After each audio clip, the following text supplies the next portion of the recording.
এসআইআরটা হতে দিন না, এত ভয় কিসের? এসআইআর কোনো ভয় নয়, বরঞ্চ এটা পরিবর্তনের প্রতীক। এটাকে নিয়ে পশ্চিমবাংলার রাজনীতিতে শব্দ কাঁপাচ্ছে এই এসআইআরটা। কেউ বলছে এই পশ্চিমবাংলার বুকত এসআইআর হতে দিব না, কেউ বা আবার কোয়াদ ধরছে যে এই এসআইআর হলে কোনো কাগজপত্র দেখাবো না, কেউ বলছে যে এসআইআর হলে দিল্লির রাজপথে লক্ষাধিক লোক নিয়ে গিয়া ঘেরাও করব।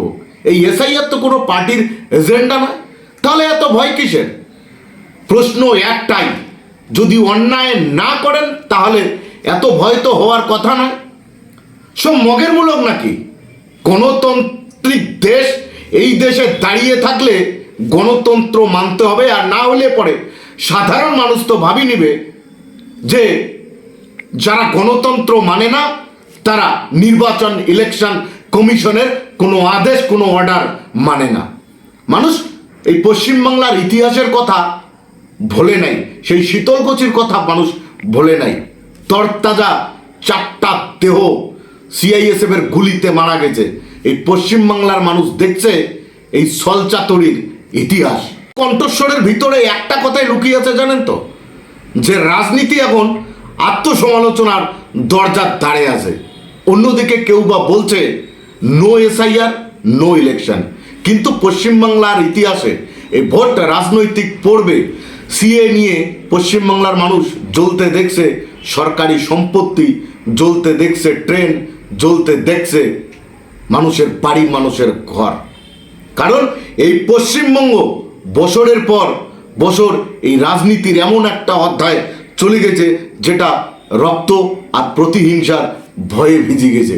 কিন্তু আজকের দিনে দাঁড়িয়ে মানসিক ভয় পাইতে চায় না, মানসিক করি চায় জবাবদিহিতা। আজকে মানুষ যখন সত্যটা জানিবার চায় তখন এই এসআইআর হলো সঠিকতা, এই এসআইআর হলো জবাবদিহিতা, আর এই এসআইআর হলো সংস্কার ও স্বচ্ছতা। আজিকার এডেকার রাজবংশী কামতাপুরী সংখ্যালঘু মানুষরা জানিবার চায় যে এই রাজনীতি কি আবার মানুষ কেন্দ্রিক হবে? মুই কোয়াদ ধরছুম, হ্যাঁ অবশ্যই হবে। এই এসআইআর হলো তার একটা সূচনা।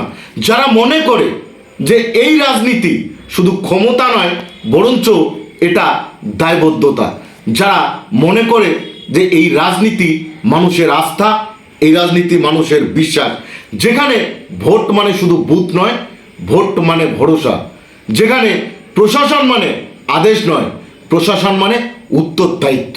তাই বলি পশ্চিমবঙ্গের মাটি আজই রক্ত নয় উন্নয়ন চায়, রাজনীতি মানে হিংসা নয় জবাবদিহিতা চায়। আর এই এসআইআর হলো এক নতুন অধ্যায়, যেখানে ভয় নয় সত্য কথা বলবে। আর এই লড়াই কারো বিরুদ্ধে নয়, এই লড়াই মানুষের জয় এবং মানুষের ন্যায়ের জন্য এবং মানুষের পক্ষে। যে গণতন্ত্র আগামী দিনে তৈরি হবে সেই এসআইআর হলো একটা প্রথম অক্ষর, যেটা গণতন্ত্রের শপথ এবং গণতন্ত্রের একটা নাম। ধন্যবাদ ও নমস্কার।